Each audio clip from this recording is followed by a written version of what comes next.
Bonsoir à toutes et à tous, heureux de vous retrouver pour la tranche info en direct sur votre antenne Canal 10 Télévision avec au programme de cette soirée Info 10, le journal local et régional. En deuxième partie, nous serons en direct du Palais des Sports du Gosier pour le concert de VJBen. C'est la fête de la musique, n'est-il pas? Mais pour l'instant, place au JT.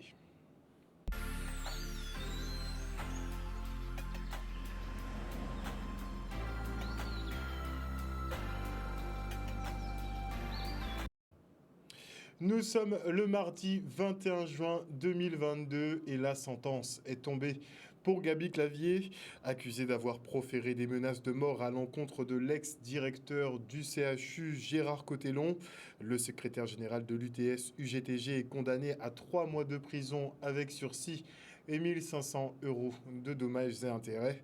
Une condamnation qui ne surprend pas le syndicaliste qui se félicite d'avoir profité de ce procès pour exposer les méfaits commis par la direction de l'établissement de santé pendant la gestion de crise et particulièrement pendant la 4e vague. On l'écoute.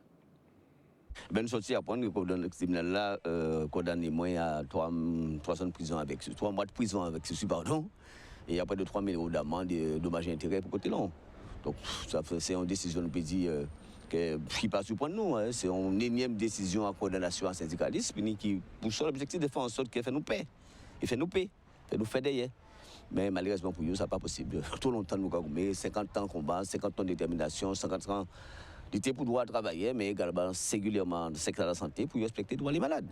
Donc, son énième condamnation qui n'est pas objectif vraiment de bas côté l'autre consolation. Ça veut expatrier rapidement pour te protéger de toute exaction qu'il fait à l'établissement-là, qui est exaction vis-à-vis des personnels, qui est exaction vis-à-vis des malades, qui est exaction vis-à-vis de l'institution hospitalière même. Donc l'État avait justice bois armé de justice décidé. Encore une fois, de prendre une condamnation qui, de toute façon, pas arranger, pas rien de détermination. Nous, en tout cas, engagement moins pour mener le combat que nous avons engagé comme étant, et singulièrement combat que nous avons mené en Guadeloupe contre l'obligation vaccinale, pour l'intégration des soignants, pour droits et libertés fondamentales, la monde qui travaille dans les hôpitaux, dans les établissements sociaux, médico-sociaux, droits les libéraux. Et également, droit les malades et disposer d'un système de santé qui a protégé eux. Parce que je dis qu'ils ont pu comprendre qu'il y a pris pratiquement un an de pression, d'intimidation, de suspension, de non-salaire qu'ils ont pratiqué contre des centaines, des milliers de Guadeloupéens. On doit tout comprendre que ça a des conséquences énormes à ces vies à hommes, vies à femmes, soignants, mais également les malades.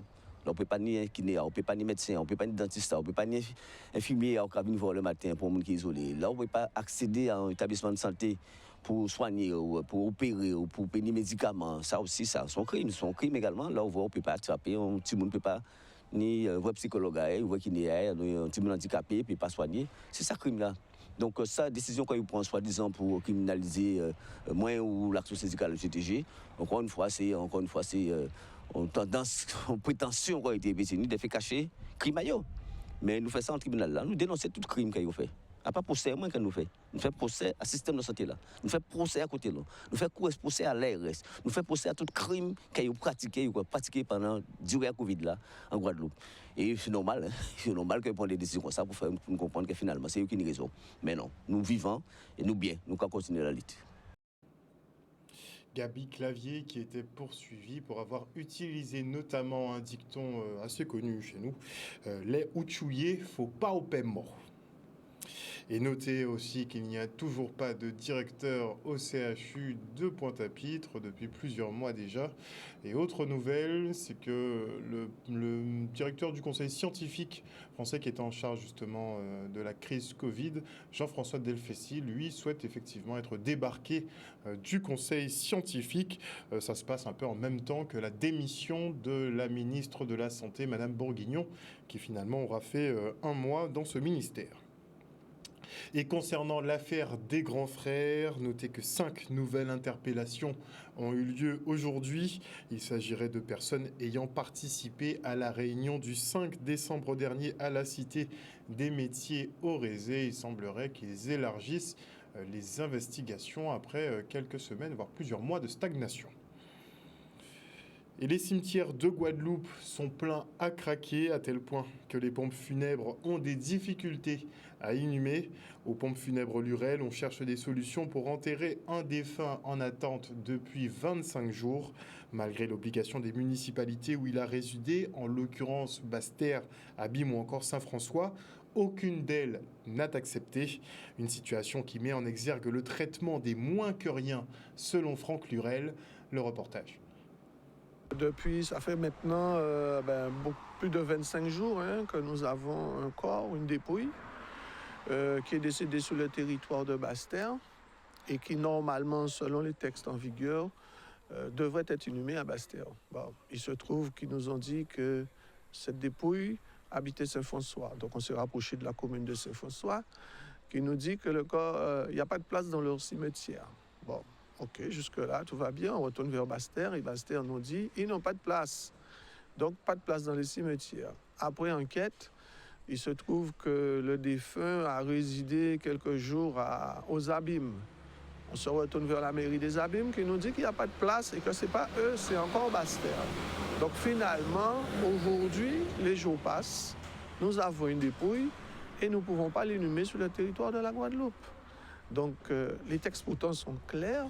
Lorsque quelqu'un décède sur le territoire d'une commune, le maire a l'obligation de l'inhumer. Bien, alors, on tourne en rond. Bon, le dialogue est quand même là, avec la commune de Basse-Terre, mais ça reste compliqué, puisque ça fait quand même bientôt 30 jours que nous avons encore, et on ne peut pas l'inhumer. Alors, c'est une situation un peu compliquée, mais de toute manière, bon, il faudra que quelqu'un paye, on va dire, l'ardoise. Puisque là, quand même, la chambre froide, il y a des frais que ça entraîne.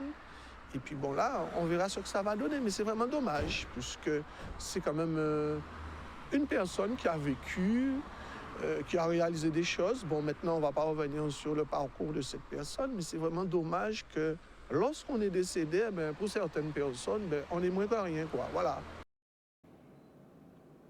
Le repos éternel, ça devient très compliqué dans les cimetières où les places font le défaut, vous le savez. Et là, maintenant, il faut avoir quand même les moyens de se payer une petite concession quand même. Et après la ville de Lamentin, c'est au tour de Capesterre-Belle-Eau de se doter d'un lieu pour la justice de proximité. Des personnes méconnues des services de police bénéficiant d'alternatives aux poursuites pourront ainsi comparaître sur leur territoire communal et tenter de régler tout ça à l'amiable, tant qu'à faire. Le reportage. L'objectif de ma venue à Capesterre, effectivement, est de signer une convention qui nous permet de disposer d'un local qui se trouvera situé au sein de la police municipale pour faire une partie de l'activité judiciaire. Je dis bien une seule partie, celle qu'on appelle les alternatives aux poursuites, qui sont les affaires dont la gravité est modérée et pour lesquelles les personnes qui sont inquiétées sont des gens qui ne sont normalement pas connus de la justice. Donc ce sont des réponses qui sont assez clémentes, entre guillemets, mais qui sont des réponses qui veulent avoir du sens. Et pour avoir du sens, donc il faut que cette réponse se passe dans un temps relativement court et qu'elle se passe également aussi en facilitant la venue des personnes inquiétées devant ceux qui représentent l'autorité de justice. Et celui qui représente l'autorité de justice dans le cadre de ces rendez-vous judiciaires, c'est le délégué du procureur qui travaille donc sous ma responsabilité, qui est commandé par moi, entre guillemets, pour faire certaines actions et qui va effectivement délivrer un message aux gens qui ont commis quelques infractions sur le territoire de Capesterre, mais également sur Goyave. L'objectif, c'est effectivement de faciliter la venue dans une instance judiciaire de personnes qui ont fauté, mais pour lesquelles on peut encore penser qu'elles vont pouvoir rebondir et comprendre ce qu'on va leur dire. Donc on va essayer effectivement de délivrer un discours pédagogique, parfois une sanction, on va dire, modérée. Ça peut être des peines d'amende dans le cadre d'une composition pénale, ça peut être des stages prévention des violences au sein du couple, des stages prévention à la sécurité routière, d'autres stages qui vont être mis en œuvre prochainement, je pense notamment à un stage environnement. Donc on a la volonté d'être dans la pédagogie plutôt que dans un aspect totalement répressif.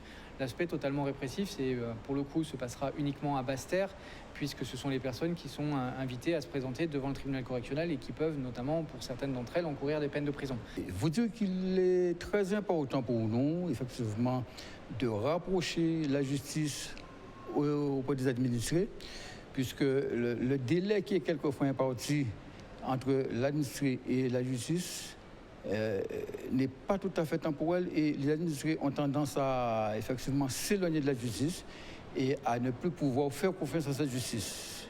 Donc nous, en rapprochant effectivement la justice sur notre territoire, ça nous donne déjà une visibilité beaucoup plus grande. Ça donne beaucoup plus de confiance à nos administrés qui savent qu'effectivement la justice est là et la justice va pouvoir répondre dans un délai très court à leurs demandes. Capesterre Vélo aujourd'hui qui nous a offert un local. Il y a Bouillante également qui l'a fait depuis le mois de mars. Et ça fonctionne très bien, les audiences sont pleines, les gens répondent aux convocations alors que si elles devaient venir à Basse-Terre, des fois nous avions le fait que ces personnes n'étaient pas forcément en capacité de venir parce que n'ayant pas trouvé un véhicule pour les faire venir ou un bus à la bonne heure. Voilà, donc on est sur une volonté de facilitation et aussi une volonté de réponse pédagogique. Et ce matin, les petits Bémaossiens sont partis à la découverte de leur territoire. Guidés par une amie amoureuse de la ville, Marie-France Coram, ils découvrent la diversité et l'étendue de leur commune, quartier par quartier. Le reportage. Sur le blason, à l'intérieur, vous avez des ornements intérieurs. Bémao était un espace où il y avait des palétuviers qu'on nommait Mao. Donc vous avez la fleur du Mao sur la bande rouge.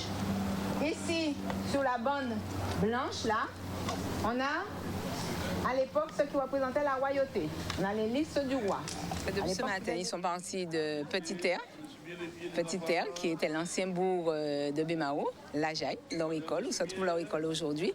Et on a circulé en bus à travers les grands quartiers, Vonge, Calvaire, La Retraite et Jarry. On a fait Jarry, le pont de la Gabarre, et ils sont revenus. Donc aujourd'hui, là, après cette journée, ils sont vraiment incollables. C'est vrai que nous avons fait au mieux. Nous avons eu la chance d'avoir le concours du service culturel, en l'occurrence Madame Goram, qui a servi de guide dans le bus pour vraiment parler des aspects géographiques, physiques de la ville, mais également historiques. Donc elle a vraiment bien assuré, elle a fait une belle animation et c'est vrai que j'espère que les enfants vont en sortir enrichis parce que c'était le but de l'exercice, qu'ils découvrent ou redécouvrent la commune, et en tout cas qu'ils découvrent des aspects qu'ils ne connaissaient pas. Effectivement, ils viennent à l'école. Et ils font le trajet maison-école, maison-école. Certains enfants habitent tout près de leur école, donc ils n'ont pas forcément vu sous les autres sections de la ville. Et on sait que Bémao est un grand territoire. Donc il faut quand même que les enfants aient des repères. Ça leur permet de faire une belle balade dans leur territoire, à la fois culturelle, mais surtout pédagogique. Découvrir l'histoire de leur territoire, découvrir l'espace géographique de leur territoire. Parce que souvent, nous avons des enfants qui ne connaissent pas leur environnement proche, leur espace proche. Et ça, c'est important. On l'a vu. Ils sont allés sur un certain nombre de sites. Notamment, ils ont visité le littoral industriel ou portuaire du côté de Jarry. Ils ont vu Jarry, donc ils découvrent Jarry d'une autre manière aujourd'hui. Et puis, un petit crochet ici par la mairie. On est dans le volet à la fois la citoyenneté, mais aussi le côté civique. Et puis cet après-midi, après un beau déjeuner sur la friche, ils auront le plaisir de visiter notre littoral avec son port de plaisance que nous avons démarré. Découvrir aussi une autre façade du littoral guadeloupéen, puisque de l'autre côté, ils étaient sur un volet industriel. Et là, ils sont sur un volet urbanisé, voire touristique. Vendredi, il y aura le bûcher de la Saint-Jean. Donc à 3h, vous serez encore à l'école. Mais après l'école, vous pouvez dire maman, on va au bûcher de la Saint-Jean, au bûcher de la Saint-Jean. Un reportage signé Stanley Manicor. L'Association des maires de Guadeloupe, elle prépare le 2e salon des maires et des collectivités. Un événement autour du thème du développement durable et de la transition énergétique qui, selon les élus, doivent se préparer dès à présent. C'est sûr que quand le virage sera passé, on aura raté le coche.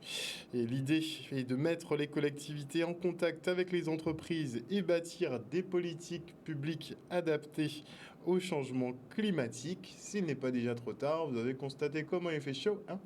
Le reportage. Deux objectifs importants que l'association des maires est là pour accompagner les collectivités. Donc, premièrement, mettre en contact des professionnels guadeloupéens, donc les entreprises guadeloupéennes, avec la commande publique. Vous savez très bien que si aujourd'hui les collectivités, les maires, conseil régional, conseil départemental, freinent sous la commande publique, la conséquence est énorme pour les emplois, pour l'économie. Deuxièmement, mettre en contact les professionnels et les acheteurs publics sur une thématique qui est prioritaire aujourd'hui, qui est transversale, qui concerne tout le monde, quelle que soit la couleur politique, sauf bien sûr, je l'ai dit, les climato-sceptiques. Oui, il y a un risque énorme sur le climat et commencer à travailler et à nous préparer. Donc, il y a des politiques publiques à mettre en œuvre et c'est dès maintenant. C'est un salon qui est dédié vraiment aux élus, accompagnés de leurs équipes, donc les cadres territoriaux, les décideurs publics, les chefs de service. Et ces gens-là viendront au salon pourquoi? C'est une véritable boîte à outils. Ils viendront pour des partages d'expériences, ils viendront trouver des solutions concrètes à leurs problématiques, ils viendront également afin qu'on leur présente des dispositifs d'accompagnement, des dispositifs de financement, justement sur les différents projets qu'ils auront dans le cadre de la thématique toujours générale, c'est-à-dire vers la transition écologique, vers la transition énergétique, vers justement un développement durable. Les maires sont au premier plan en matière d'aménagement du territoire. L'État est au premier plan en matière d'énergie. Les choix que nous allons faire pour l'énergie, je le dis, je l'ai dit là, la Guadeloupe peut vivre avec zéro fuel. Mais pour vivre avec zéro fuel, il faut faire de la reconversion professionnelle. Il faut modifier en Guadeloupe des parcs de véhicules. Il faut modifier en Guadeloupe beaucoup de choses. Ça prendra des années. C'est pour ça qu'il faut commencer à le préparer maintenant. Et nous disons horizon 2030. Il ne faut pas commencer en 2030 à le préparer. Je voudrais vous parler de plein de domaines dans lesquels il faut penser économie, développement durable, horizon 2030. C'est ça. Donc, deux objectifs importants, mettre en contact avec nos professionnels pour booster l'économie et commencer à mettre en place des politiques publiques pour préserver la Guadeloupe quant aux risques climatiques. Et pour vivre avec zéro fuel, il faut quand même une énergie de substitution qui serait a priori l'hydrogène vert, dont le gouvernement, l'Union européenne n'arrête pas de parler ces temps-ci et dont M. Gérald de Bougré nous parle depuis 10 ans maintenant sans qu'on porte attention à ce sujet. Et on poursuit notre série de reportages sur les entreprises guadeloupéennes parties à la conquête de parts de marché à la Dominique. Et là, on découvre Agrotrans et Planète Caraïbes qui veulent s'imposer ou faire des petites percées dans tous les cas. Le reportage. Je suis là parce que, à la demande des organismes de la Dominique, que j'ai eu l'occasion de rencontrer avant le Covid, ils m'ont demandé s'ils pouvaient être présents pour permettre de faire une proposition de valorisation de déchets qui touche les déchets type polypropylène, à savoir tout ce qui est plastique, tout ce qui est pneus, tout ce qui est bouteilles d'eau plate, hein, d'accord? Donc, faire une proposition qui puisse valoriser ces déchets-là. Nous sommes une société d'agrotransformation, une SAS, qui n'a pas encore d'activité, mais pour lancer son activité, est venue sur la Dominique chercher un partenariat, une collaboration avec les agriculteurs, parce que pour pouvoir faire fonctionner, il nous faut beaucoup d'agriculteurs, il nous faut des produits en quantité. Et nous savons que chez nous, nos agriculteurs ne peuvent pas toujours nous donner la quantité que nous voulions. Nous sommes grossistes et importateurs d'aliments et animaux, aliments pour animaux et accessoires, depuis 1998 sur la Guadeloupe. Nous vendons déjà dans beaucoup d'îles des Caraïbes françaises, c'est plus facile. Et là maintenant, nous sommes à la Dominique pour essayer de leur offrir un grand panel en choix d'alimentation, d'accessoires, parce que nous avons quand même plus de 5000 produits, de la souris jusqu'au flamant rose. Bon, c'est-à-dire que nous sommes prêts dans la mesure que nous travaillons, c'est-à-dire que nous avons déjà étudié ce type de possibilités, de projets, surtout concernant le volume, parce que la Dominique, c'est quand même entre 50 et je crois 75 000 habitants, donc c'est quand même tout de même un volume assez réduit. Donc nous avons eu l'opportunité de travailler avec des industriels de l'Europe et qui nous ont déjà fait des propositions qui sont intéressés pour mettre en place des structures de ce genre-là pour valoriser les déchets de la Dominique. À travers les rendez-vous que nous aurions dès demain, pouvoir effectivement établir une collaboration, qu'on puisse réellement rentrer en partenariat avec la Dominique, que les choses soit plus facile au niveau des deux îles et que nous puissions réellement commencer un échange commercial avec eux. La Dominique est, je trouve, une île perdue entre la Guadeloupe et la Martinique. Il y a beaucoup d'échanges entre Guadeloupe et Martinique, mais on survole toujours. On n'essaye pas de s'intéresser un petit peu à la Dominique et moi, ça m'intrigue. Voilà, depuis toujours, je suis déjà venu et là, vraiment, j'aimerais arriver à commercer avec eux pour leur faire bénéficier un petit peu de toute notre expérience. On parle un peu de sport avec ces écoles de vélo qui se sont affrontées à l'occasion du Grand Prix Babylas Jacobin à Sainte-Anne. Le reste en images. On est là pour la course Babylas Jacobin qu'on fait chaque année. On a organisé ça depuis avec les anciens coureurs, Claude Valentin. Il avait commencé ça et là, le business continue. Ici, effectivement, nous sommes sur le site de Valette Sainte-Anne, où est situé notre local, le local du club. Et c'est effectivement l'occasion qui nous a présenté, c'est à l'occasion du Grand Prix de Babylas Jacobin, un ancien coureur du SCS, champion du vélo club Sainte-Anne. La voiture, c'est pour contrôler ce qui est derrière. À chaque fois, on passe, on prend le numéro. Et après, on s'arrête parce qu'il faut. Quand on double, il fait ça, il s'arrête. C'est mieux parce que là, il n'y a pas de chute, il n'y a rien pour l'instant. Ça passe mieux. En fait, l'enjeu, c'est comme toutes les compétitions, hein, parce qu'ici, nous avons différentes catégories. Nous participons surtout aux courses. Nous faisons la route, le VTT, le BMX aussi, entre autres. Donc, nous avons les différentes catégories. Donc, à nous, à chaque année, de faire valoir cette promotion de valeur. Et là, on en profite du Grand Prix Babylas, comme je viens de le dire. Chaque année, on le fait et nous avons un certain nombre de garçons en ce sens. Et là, pour leur permettre de s'épanouir. Aujourd'hui, nous sommes là pour le Grand Prix Jacobin, Babylas, et une course de vélo. La course, c'est parti vite, ça roulait bien. Mais c'était dur, mais il fallait s'accrocher. Mon objectif, c'était de finir dans les 10 premiers, mais malheureusement, j'ai fini 12e. Ils avaient mis une bonne allure, donc oui, la course était dure. Les jeunes, il faut beaucoup de sacrifices, il faut beaucoup de discipline aussi. Pour faire ça, il faut s'entraîner, il faut beaucoup d'entraînement, beaucoup de sacrifices. Et il faut écouter les gens, les grands surtout. Et aujourd'hui, c'est la fête de la musique. Et à Pointe-à-Pitre, les collégiens ont assisté à une représentation de l'orchestre à l'école qui reprend des tubes au style band. On prend place au Memorial Act.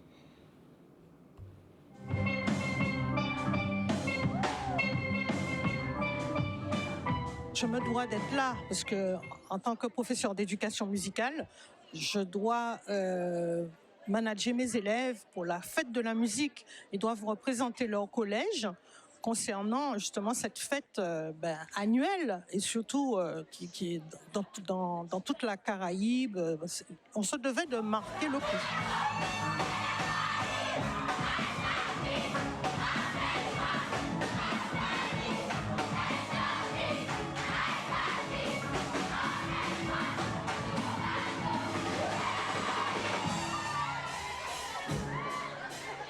Alors nous avons organisé, donc c'est la première édition de cette fête de la musique. En fait, on s'est retrouvés chaque année à avoir des chorales qui se démobilisaient, puisque le 21 juin, il y a pratiquement plus d'élèves au collège.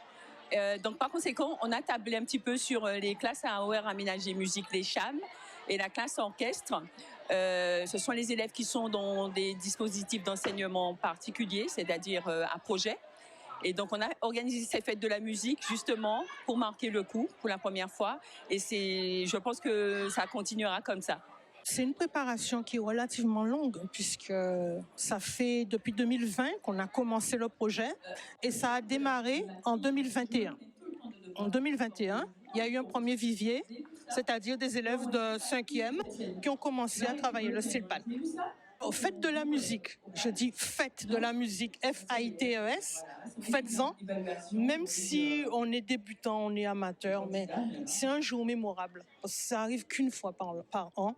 Allez-y, faites de la musique. Faites de la musique à la fête de la musique. Un reportage signé Michel Depape. Et voilà, chers téléspectateurs, nous sommes arrivés au terme de ce journal. Merci pour votre fidélité. N'oubliez pas que sur Canal 10 Télévision, vous faites l'information que nous diffusons. Le journal local revient demain à 18h30. Une bonne soirée à vous. Bisous, bisous tout le monde.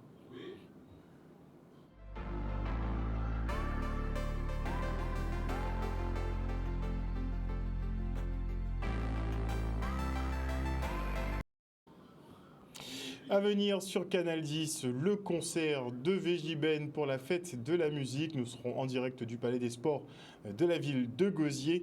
Et avant la coupure pub, je dis bonsoir et bisous à Maggie de l'année.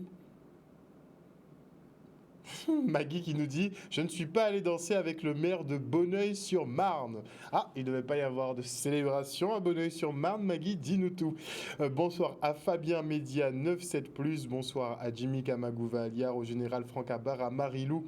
Bonsoir à Joël Bazit. Bonsoir à Mieli Pop. Bonsoir à Annie Curier. Bonsoir à Viviane Coton, à Lina Wild.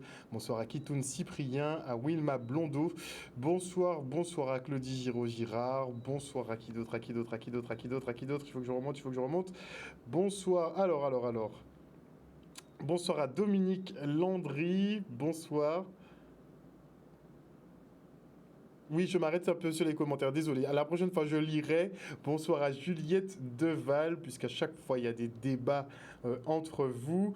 Et bonsoir à Patrice Antoine. Bonsoir à Raphaël Azufleux. Ce sera tout pour ce soir.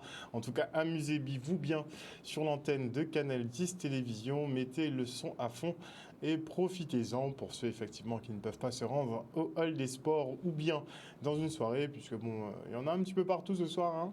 Vous avez de quoi vous faire plaisir. Allez, bisous tout le monde, prenez soin de vous et de vos proches, n'oubliez pas.